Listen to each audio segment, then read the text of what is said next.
Olá, Porto Velho, querida e amada capital simpatia. Olá, você de todo o grande estado de Rondônia, que me dá o privilégio da sua audiência.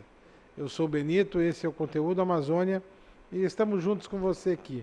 Mais um dia para encurtar distâncias e levar até sua casa informações que agregam valor. Mas primeiro vamos invocar Deus, né? Sobre todos nós, que no momento de pandemia desse, né, se a gente não se agarrar em Deus, vai se agarrar onde, né?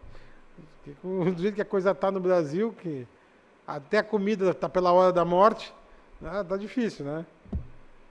Bom, mas então tá, já que é essa a conversa, né? Muito obrigado pela tua audiência e vamos começar o programa. Está aqui do meu lado o economista Otacílio, professor, que todo mês vem aqui comigo fazer uns comentários aí sobre as mais variadas circunstâncias da economia. E hoje nós vamos falar de aumento dos alimentos. Eu faço mercado. Gente, não é normal. R$ 6 uma lata de óleo, essa é a média. Num atacado, né? Imagina no mercadinho da esquina, quanto é que tá, né? Um pacote de arroz, 20 conto.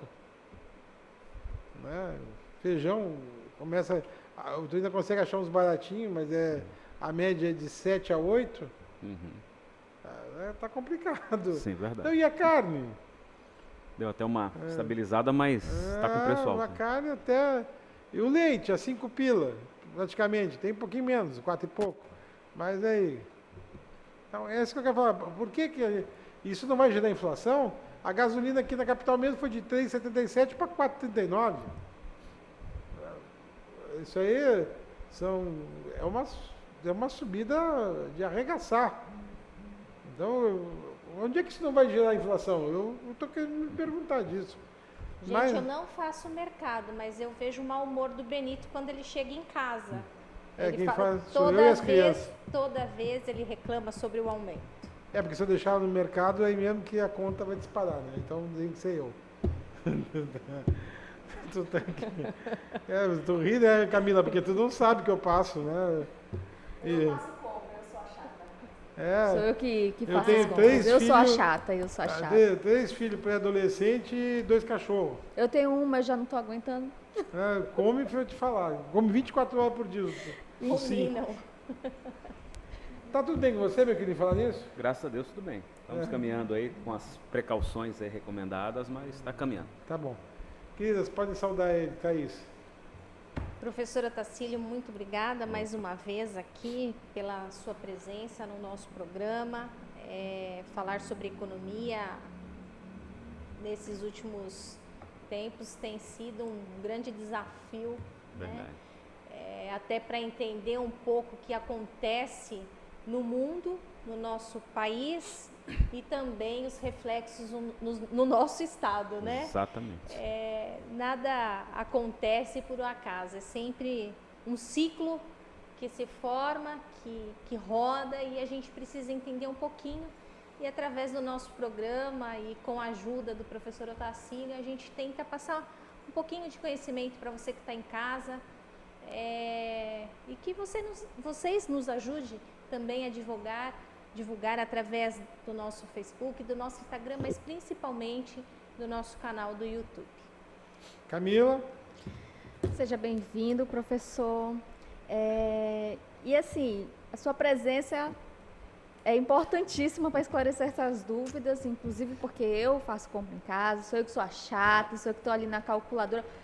Olha, eu vou lhe falar, faz muito tempo que eu não vi a situação de você pegar uma calculadora para ficar contando a tua compra no fim do mês. E eu vou lhe falar, a cesta básica está caríssima, itens básicos que a gente necessita todos os dias está altíssimo e assusta, né? E é importante a gente falar um pouco sobre isso e entender por que aumentou tanto. Exatamente, estamos aí para isso. Vou chamar a vinheta e tu abre o verbo aí, tá bom? Vamos lá. Por favor, Deus, nossa vinheta.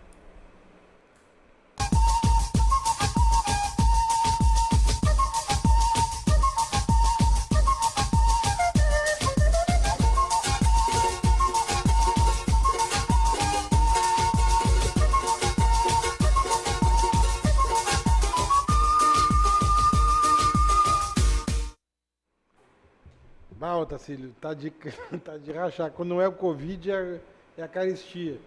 E agora, quando eu quero. Mas o que foi? Tá, eu vou te ver o que eu tenho lido, assim. Liberar a exportação em dólar, os caras venderam para fora do Brasil e esquecer de abastecer o mercado interno. Ou seja, não tinha uma política do governo de autorregulamentação, de autorregulação. Né? Os silos nossos estavam vazios. Né? Isso não. Aí me lembrei da Conab, né? Que pelo menos servia para isso, que os caras não se arrombarem vendendo e deixar nós passando fome dentro de casa. Né? Aí preço alto, subiu tudo. Ao mesmo tempo, o dólar alto, aí os caras querem só vender realmente para fora. O chinês tem fome, meu amigo, nunca vi um povo para comer tanto como aquele. Né? Eles compram tudo que vem pela frente. Exato. E os países árabes também. Então, aí o governo quer só vender para gerar divisa e o povo aqui dentro no arroxo. Aí tá, aí parece que como o pessoal gastou esse dinheiro a maioria recebeu o auxílio para comer, Exatamente. né? Aí aumentou as compras nos mercados. Aí eu fico preocupado também com a política estadual de preço, que não tem como desonerar alguns tipos de imposto aqui no estado. É porque é uma vergonha um estado como esse, cheio de gado, soja, algodão entrando. E nós pagar o que pagamos, né, dos bens depois manufaturados. Mas melhor do que eu e tu, vai. Então, Benito, realmente, né, a população brasileira e em Rondônia também, vemos notando aí um aumento sistemático, para alguns produtos sistemático, outros um aumento bastante significativo agora, né, depois de julho. Então, mas desde o início da pandemia você tem oscilações e acaba que a gente perde um pouco da referência, né? Quando o preço está bastante acomodado ali durante muito tempo, você tem referência. Então, por exemplo, nós perdemos a referência do preço do feijão. Hoje o preço a R$ 7, R$ 8 para nós do feijão parece que está tranquilo, mas desde 2007, quando foi implantado o plano agroenergético no Brasil, em que muitos produtores saíram da produção de feijão e foram para a produção de cana-de-açúcar, soja, pinhão manso, mamona e outros produtos ali para produzir biodiesel, né, e outros tipos de óleos, o Brasil vem percebendo fortemente a oscilação do preço do feijão.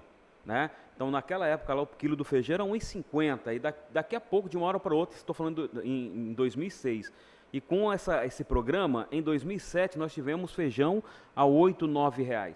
Nós chegamos há pouco tempo agora, também por esses movimentos, a ter o preço do feijão próximo a R$ 18, R$ 19 no Brasil. Aqui em Rondônia, um pouco lá, até uns 2 anos atrás, porque a gente se lembra disso. Mas o fato é o seguinte, se a gente for pegar e comparar o preço do feijão de 2006 para cá, variando pela inflação, o preço do feijão era para estar ali próximo a R$ 4, R$ 5. Né? Mas está 7, 8, para nós parece que está tranquilo, porque já pagamos 17, 18, então está bom. Então foi um preço que se acomodou lá em cima, lá no alto, e o consumidor está até satisfeito. O problema é nós perdemos referência com outros itens, como arroz, como a carne, por exemplo, né? E outros itens aí considerados básicos, né? O próprio leite. O leite, ele passa principalmente por uma questão mais interna, mais de Rondônia. Então, só para você ter ideia, nos últimos 2 anos, Rondônia perdeu aí quase 500 mil cabeças de gado leiteiro. Então, Rondônia, que já produziu mais de 1 bilhão de litros de leite ano, hoje está produzindo 650 milhões. Então, produzimos mais de 1 bilhão. E a tendência é, daqui a uns anos, chegarmos à metade do que produzimos aí há cerca de uma década atrás. E aí você não consegue transferir, mudar, né, por exemplo, essa queda no rebanho em aumento de produtividade. Nós ainda estamos produzindo, em termos de leite, menos de 4 litros de leite vaca dia em Rondônia, enquanto em outros estados aí, já consolidada a cadeia leiteira, nós produzimos mais de 10 litros. Então, você tem como compensar, mas o fato é que o avanço de algumas atividades produtivas, como a soja e agora aqui, por exemplo, né, isso não é só em Rondônia, né, mas a soja e o algodão, que tem avançado muito aqui na região norte e centro-oeste do Brasil, isso vem fazendo que caia a área destinada para a produção de arroz e de feijão. E você não tem como responder rapidamente ao aumento na demanda como ocorreu agora. O arroz, por exemplo, ele tem sim um componente, tem muita gente criticando aí, mas o Mourão falou ontem, né? E foi muito criticado, mas tem sim um componente. Você tem aquele camarada que recebeu R$ 600 do auxílio emergencial, ele não tinha condição de comprar arroz. Ele passou a ter essa condição, então passou-se a se comprar mais. Soma-se a isso, muitas pessoas passaram a ser mais solidárias. Quem tinha condição comprou cesta básica, que tem um arroz lá dentro, e dava para o pessoal que não tinha condição. Então, aumentou muito fortemente a demanda por arroz, né? Fora isso, né, você tem um preço do dólar muito elevado, você reduz a importação, né? E aí o governo está achando uma solução aí, que é reduzir a taxa de importação do arroz, que vem principalmente da China, né? Mas também de outros países. A Nova Zelândia pode ofertar, mas o dólar está muito alto, então, ou seja, o efeito vai ser muito pequeno. O dólar a 5,50, 5,60 não possibilita você ter ali uma grande diferença do preço no curto prazo. Lá a partir de 2021, tranquilo, né, a tendência é o dólar cair, tá certo? A carne, por exemplo, né? A carne é um outro produto que historicamente agora vem aumentando durante essa pandemia, né? E aí eu falo aqui, né? Tem muita gente falando, cadê a fiscalização sobre os supermercados? O problema não está só no supermercado, né? O supermercado ele teve um problema muito grande quando foi o início da pandemia, né? Falamos lá na parte final do mês de março em todo o Brasil, quanto muita gente, né? A gente estava observando o que vem acontecendo mundo afora, né? Em alguns países a situação já ficando crítica e a possibilidade de decretar lockdown, né? Foi ali que nós aprendemos esse termo, né? E aí todo mundo assustado fizeram o quê? Foram às compras, estocaram, né? Eu me lembro de pessoas que compravam 6 sacas de 5 quilos de arroz, né? 10 quilos de feijão e por aí vai. Então fez um grande estoque, né?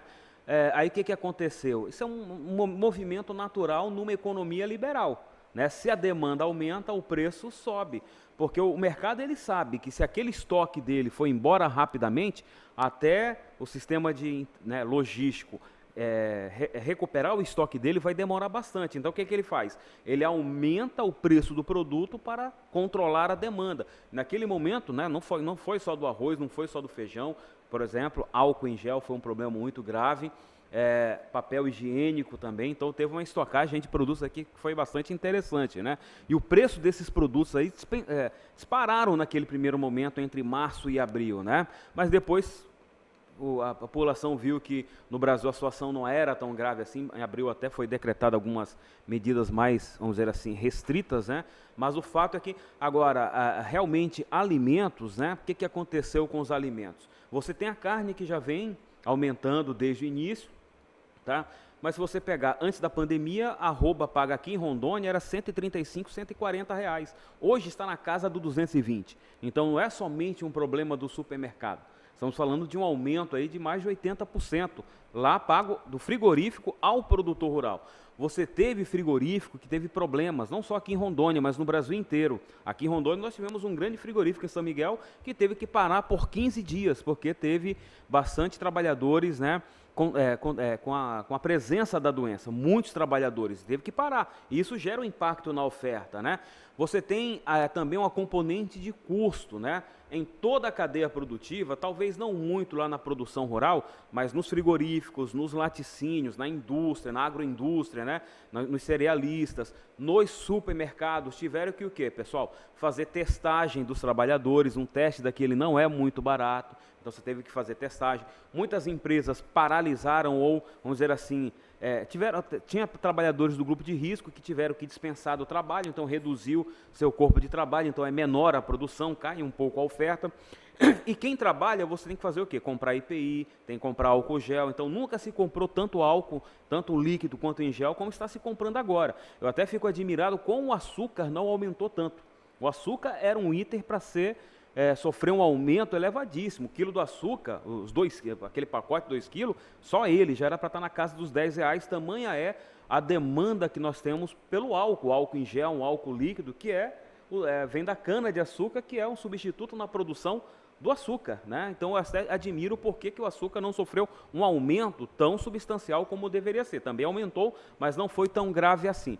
Mas para cada tipo de produto, nós temos, vamos dizer assim, uma componente, né?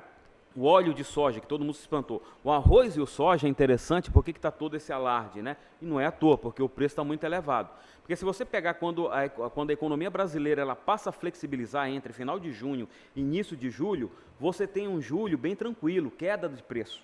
Mas quando vem agosto, essa pancada, né? Ou seja, o arroz aí chegando aqui em Rondônia, você encontrava no mercado o quilo do arroz, aí, a marca mais cara, a R$ 25, um pouquinho mais até, né? Então aquele preço, aquele produto que é mais caro, que era entre R$ 18 e R$ 19, e o produto mais barato, ali entre R$ 12 e R$ 13, passa a ter um preço mínimo de R$ 16 até R$ 25 ou um pouquinho a mais. Tem mercado aí que você via até arroz sendo vendido fora daqui de Rondônia, né, a quase R$ 40, o que é um absurdo, né? O óleo de soja também. Então o arroz, você tem essa questão que eu falei lá no início, né? Com dólar alto, impede um pouco a importação. O governo vai isentar a taxa de importação. O efeito vai ser muito pequeno, né? Outro problema aí agora é da soja, o óleo de soja. A China está recuperando a cadeia produtiva suína dela. A China, por 2 anos seguidos, né, entre 2018 e 2019, ela teve problema sanitário na sua pecuária suína. E ela está recompondo, fazendo um processo de reprodução e passando a comprar mais soja. E com o dólar muito alto aqui, o chinês tem condição de comprar mais soja. Então, só para você ter uma ideia, e também mais carne daqui de Rondônia e do Brasil. A carne de Rondônia aqui hoje, nosso principal mercado é a China. China e Hong Kong, né? Então, só para você ter ideia, por que eles estão consumindo muita carne bovina de Rondônia e do Brasil, chinês principalmente, e agora comprando mais soja para acelerar a engorda do suíno lá, para recompor a cadeia produtiva deles. Só para você ter ideia, em julho, o aumento da carne suína na China foi de 54%. Isso em julho, né? Não, desculpa, em agosto. E em julho, né, agosto, o aumento foi de 52%. E em julho, o aumento na carne suína na China já tinha sido de 84%. 2 aumentos absurdos, assim, de forma acelerada. E agora, o que eles precisam fazer? Recompor o seu plantel, né? O suíno ali, ele rapidamente está pronto para o abate, ali, questão de meses, né? E eles estão fazendo essa recomposição, comprando muita soja no Brasil. E aí a soja você está vendo aí. No Brasil nós temos um problema muito grave no óleo de soja especificamente. Você tem outros tipos de óleo, né? Como de canola, de girassol, de milho e de outros produtos lá, de outros itens, né? Se você pode ir em qualquer mercado, você vai comprar óleo de canola, de milho ou de girassol, por exemplo, você vai encontrar 7, 8 marcas diferentes. Óleo de soja, 2, 3 marcas. Isso é uma verdade. Você pode ver que hoje o preço do óleo de soja está muito perto, muito próximo do óleo de girassol, que é um absurdo. Antigamente, a diferença, o óleo de girassol era R$ 9,00 e o de soja era R$ 3,00. Hoje está ali, um 8 e pouco e outro 6 e poucos, quase R$ 7,00 em alguns mercados. Então, o óleo de soja no Brasil é um mercado muito concentrado. Só 3 empresas fabricam óleo de soja no Brasil, né? Então, isso realmente atrapalha muito. O outro é mais pulverizado, há uma concorrência maior. Então tem essas questões aí que explicam um pouco, né? Por que o óleo de soja aumentou tanto e os outros óleos que não sejam de soja não teve esse aumento tão absurdo. Então para cada item a gente tem um tipo de explicação, né? Então é necessário outras empresas pegarem, só que o problema das empresas para fabricar óleo de soja, ela não vai ter o quê? Assim, rapidamente. Matéria-prima, porque a nossa soja vai para fora.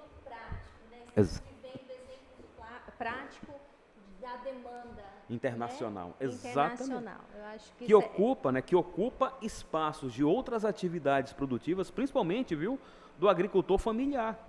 Nessa hora, não sei se muita gente não sabe, mas quase a totalidade do arroz e do feijão no Brasil é produzido por assentados do movimento sem terra, né, por pequenos produtores de base familiar. Isso pouca gente percebe. E que está doando agora, né, várias toneladas de produtos para minimizar essa crise que nós estamos passando. Pouca gente dá valor, mas nesse momento eles estão salvando.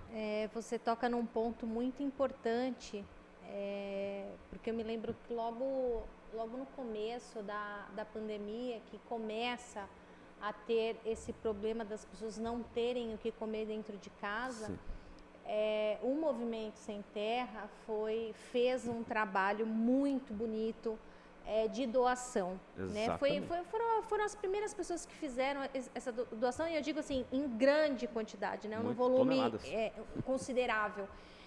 E por ser do Movimento Sem Terra, a mídia apagou. Ninguém discutiu sobre esse trabalho que foi feito. Mesmo aqui em Rondônia, eu não vi ninguém falando sobre essas doações tão importantes. E aí você traz um outro olhar, uma outra fala, né, de dizendo que não só eles, mas nós também vivemos desta produção importante. Com certeza, né? com certeza. E muitas vezes as pessoas não sabem e criticam, é o movimento sem terra, é aquelas pessoas que, né, sempre são petistas, os vermelhos e não sei o quê, e esquecem da contribuição que essas pessoas têm com a nossa sociedade. Exatamente. Mas não quero entrar nesse dilema do movimento, mas eu queria te perguntar, que eu acho que isso é uma curiosidade, inclusive, da nossa população, o porquê, então, se nós temos aqui uma produção grande, boa, por que os nossos produtos internos são mais caros daqueles que vêm de São Paulo e que eles não chegam aqui de avião, eles vêm pela estrada rodoviária, que tem um custo elevado e a gente sabe disso? Por que a gente encontra os produtos de São Paulo, por exemplo, da região sul como um todo, mais barato que os nossos? Antes de tu responder, Camila, por favor, já deixa encaminhado os seus comentários também, que ele vai ser tudo para cima do bloco. Professor, eu tenho uma dúvida, não, eu gostaria que o senhor explanasse uma expectativa para 2021, ou até em dezembro, até o fim do ano, se esses produtos vão chegar a baixar. Né? E que o senhor também falasse um pouquinho sobre a atuação do PROCON, porque só o PROCON fiscalizando o supermercado não seria uma questão de... não terá efeito sobre o preço do produto final ao consumidor. Entendeu? Que tudo isso no próximo bloco, tá? Jogo rápido, é num lá, outro cá.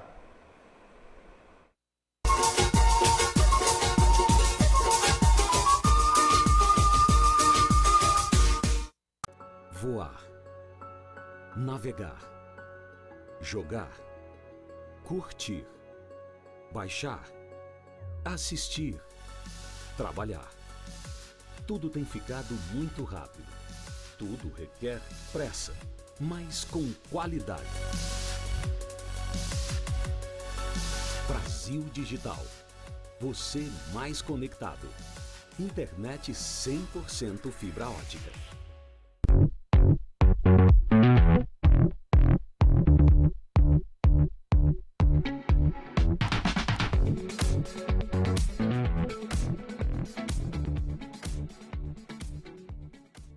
E estética Mãos de Fada. Depilação, designer de sobrancelha, extensão de cílios, limpeza de pele, clareamento íntimo, axilas e tratamento para a estria. Avenida 7 de Setembro, 6.158, bairro Igarapé. Você precisa cuidar da sua saúde. Está sem plano e cansado de ter que esperar? Venha para a Sol Saúde, próximo à Praça da Pirâmide, com as principais especialidades médicas, exames laboratoriais, com toda a atenção e agilidade que você precisa. Afinal, saúde é coisa séria, não é mesmo? Sol Saúde, atendimento popular para toda a família. 3213-0163.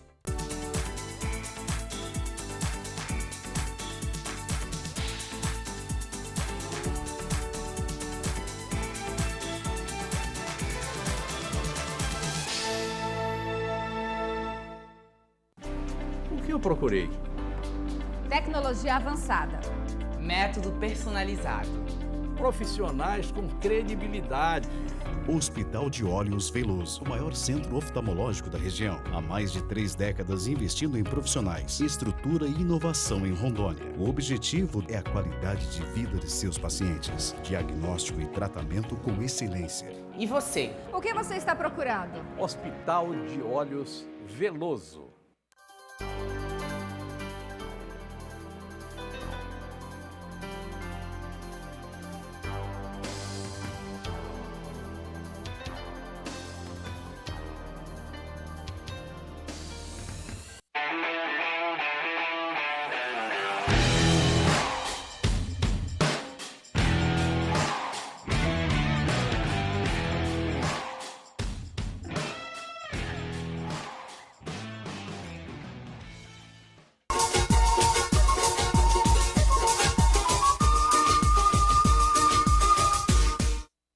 Rapaz, tem 2 perguntas aqui bem dificilzinho, né? 3. Vamos lá.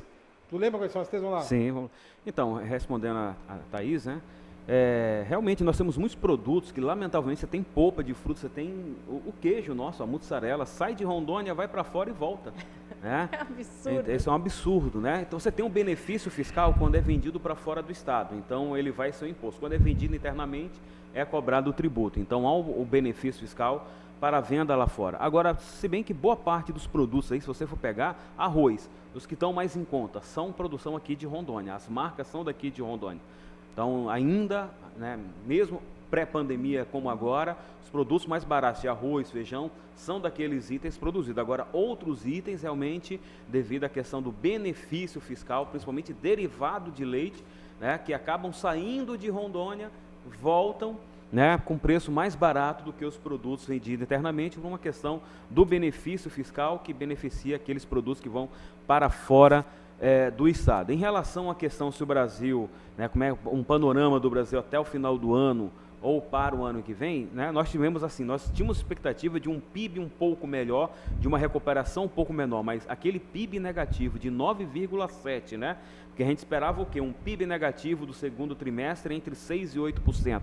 O governo federal, o Banco Central esperava entre esses 6% e 8%. O mercado financeiro e até o mercado internacional, o FMI, tudo esperava aqui um PIB negativo, mas abaixo de 8%, e veio 9,7%.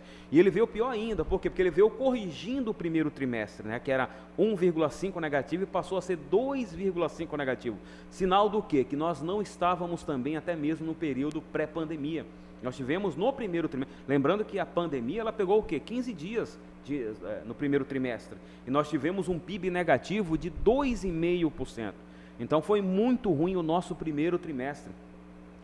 Então isso faz com que nós projetamos um ano muito ruim aí para 2020, pior do que o próprio governo, o Banco Central, o mercado internacional já vinha projetando. E para 2021, com certeza nós teremos uma recuperação da economia. Né? Não que a economia vai estar, vamos dizer assim, maravilhosa, mas é devido ao quê? Ao mau resultado muito forte nesse ano de 2020. Então nós teremos um PIB talvez positivo em 2021 de 2,5% até 3,5%, não em decorrência de ser um resultado assim fantástico, não, é devido ao mal, é porque os PIBs ele é calculado todo ano em relação ao ano anterior. Então os 3,5% por quê? Porque nós teremos aí talvez um PIB negativo em 2020 na ordem de 5,5% a 6,5%, né? Projetava-se menos de 5%, mas agora com o resultado do segundo trimestre o negócio desandou, né?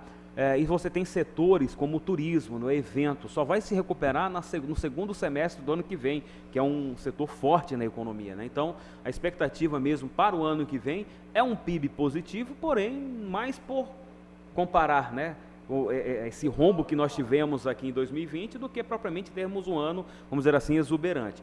E a outra pergunta era com relação à atuação do PROCON. A atuação do PROCON ela só tem sentido se for uma atuação corriqueira. Não adianta o PROCON chegar agora nos mercados e fazer uma fiscalização se ela não tiver um dado histórico, se ela conhecer os mercados. É igual eu falei, ela vai criticar, por exemplo, ela vai querer penalizar os mercados porque o arroz está aumentando aí 50%, se nós tivermos um aumento lá no produto pago ao produtor, dos cerealistas ou produtores, um aumento em cerca de um mês, 30 dias, de 44%, são dados da CPEA. A CPEA mostrou que no Brasil, o arroz, entre final de julho e agora começo de setembro, teve um aumento de 44%, a saca de 60 quilos pago ao produtor. Carne, no início da pandemia estava se pagando ao produtor pecuarista aqui em Rondônia R$ 135, R$ 140. Hoje está se pagando 220, um aumento de mais de 80%. Então, ou seja, o problema não está somente lá no supermercado. Então, tem que se investigar toda a cadeia produtiva. Então, não é que eu estou querendo desonerar o supermercado. O supermercado, como eu falei lá no início, tem sua parcela de culpa ao longo da pandemia, principalmente lá no início, né? Agora, como é que se o PROCON ele não faz um trabalho sistemático, histórico, ele não tem como fazer comparação mês a mês, ele não faz isso aí. né? Ele tem feito alguns itens esporadicamente ali, material escolar, lançando preço, mas ele tem que fazer, e nós, na Uni, nós estamos levantando a cesta básica regional, para servir de base para o PROCON e mostrando, olha, tal item aqui, por exemplo, óleo de soja, só tem 3 marcas, tais itens aqui, por exemplo, você pega molho de tomate, são mais de 20 concorrentes. Olha o preço do molho de tomate, quase não aumentou, apesar do tomate ter aumentado. Então, ou seja, o PROCON, para fazer um trabalho, ela tem que entender de mercado, e eu não vejo ali o corpo do pessoal do PROCON entender de mercado ao longo de toda a cadeia. Mercado e monitoramento, importantíssimo. Tchau para ele então, já que tu abriu a boca. Professor Tassilo, já segue a dica aqui do nosso professor, que ela é importantíssima saber sobre monitoramento. Exatamente. Camila? Obrigada pela sua presença, professor. E vamos ficar de olho nos preços e olha a dica pro PROCON aí, ó. Querido, boa sorte. Tá? Obrigado, mês que vem te espera para mais uma Com certeza. rodada de economia aqui. Com certeza. Tá. E se o PROCON quiser nos procurar lá para fazer uma parceria, estamos de braço aberto, podendo nos apoiar isso aí. Exatamente. Então, a dica está dada. Por hoje é só, pessoal. Que o grande arquiteto do universo continue descobrindo a todos com sua luz, sua vida, seu amor. E eu te conto aqui com certeza no próximo programa. Foi um privilégio ter estado com vocês. Até lá.